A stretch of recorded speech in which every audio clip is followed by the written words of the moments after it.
예, 지금 대선 후 19일 만에 회동한 두 사람입니다. 관례대로 문재인 대통령이 나와서 윤석열 당선인을 맞이했고요. 네. 현장 소리를 좀 들어볼까요? 이쪽 어디에서 회의하는 기억이 한 번 그랬습니다. 아, 대통령 모시고 저번에. 아, 그렇군요.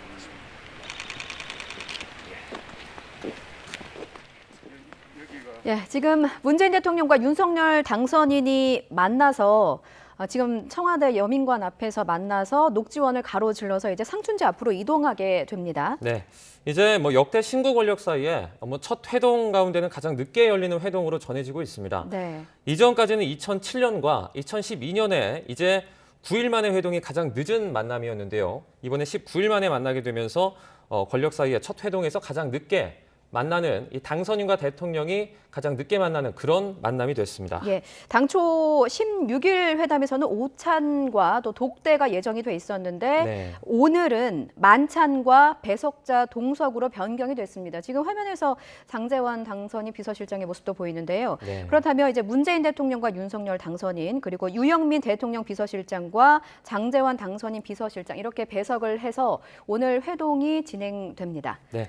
이제 청와대와 당선인 측은 이렇게 말했습니다. 이번 회동이 정해진 의지가 없다. 그래서 허심탄회하게 대화를 하는 그런 자리다. 이렇게 설명을 했었고요.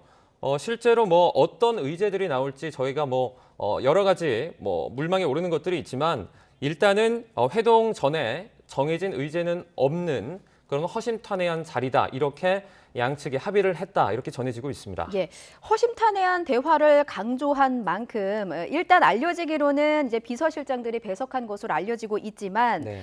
독대로 이어질지 이 부분도 상당한 관심입니다. 네. 과거에 보면은 이명박 전 대통령 당시일 때요. 박근혜 당선인과 면담 당시에 배석자가 있는 것으로 시작을 했습니다만 독대로 전환된 전례가 있습니다. 그래서 오늘 만남도 지금은 비서실장 배석으로 시작을 했지만 대화가 진행이 되면서 문재인 대통령과 윤석열 당선인 간의 독대로 이어질지 이 부분도 상당한 관심을 모으고 있습니다. 네, 이제 문재인 대통령과 윤석열 당선인의 오늘 회동, 이제 그 16일 같은 경우에 회동 결렬이 어떤 결정적인 이유로 꼽힌 감사위원회 인사권 문제 정도 있지 않습니까? 그런데 이 부분이 어느 정도 일단락이 되면서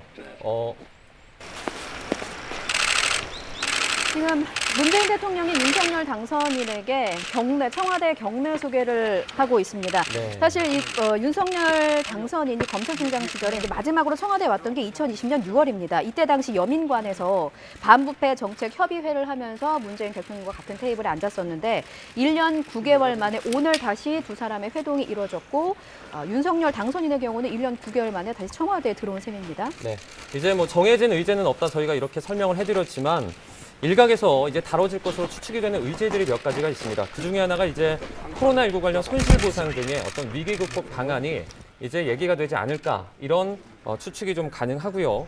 몇 가지 더 말씀을 드리자면 이명박 전 대통령의 어떤 사면 문제, 예. 그리고 대통령 집무실 이전을 위한 어떤 예비비 승인 관련한 문제 등의 어떤 현안들이 의제로 올라오지 않을까 이렇게 좀 추측이 되고 있는 상황입니다. 예, 이명박 전 대통령의 사면 문제가 이제 협상 테이블 위에 오른다면 김경수 전 경남지사에 대한 사면 문제도 덩달아 같이 오를 가능성이 있고요. 네.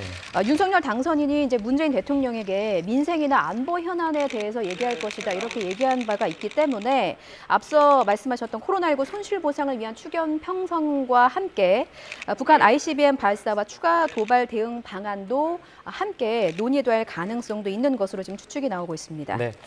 또 물망에 오르고 있는 한 가지 주제만 더 언급을 하자면 이제 오늘 아침에 김은혜 대변인이 말을 했죠. 인수위에 김은혜 대변인이 말을 했던 것처럼 임대차 3법의 폐지나 어떤 축소 이 부분도 좀 얘기가 나오지 않을까 그렇게 추측을 좀 해봅니다. 예, 어쨌든 두 사람의 만남 청와대 상춘제에서 이루어집니다. 이 상춘제가 대통령과 당선인의 회동 장소로 선정된 것에 대해서 이례적이다 이런 반응이 있었는데요. 네. 그간 대통령과 당선인 간의 만남은 보통은 이제 청와대 본관에서 이루어진 경우가 많았었는데 상춘제에서 이루어진 경우는 거의 없었습니다. 네. 그래서 아마도 상춘제가 외빈 접견이나 비공식 회의 장소 등으로 쓰이는 청와대 내의 유일한 그런 전통적인 한옥이거든요. 그래서 친교, 만찬, 소통의 상징 공간이기 때문에 두 사람 가장 늦은 만남으로 꼽혔던 만큼 뭔가 국민에게 선물이 될 만한 회동 결과를 보여줄지 관심입니다. 네. 자, 이렇게 두 사람의 만남 모습을 전해드렸고요. 이 회동과 관련해서 또 들어오는 소식이 있으면 저희가 정리해서 실시간으로 전해드리도록 하겠습니다.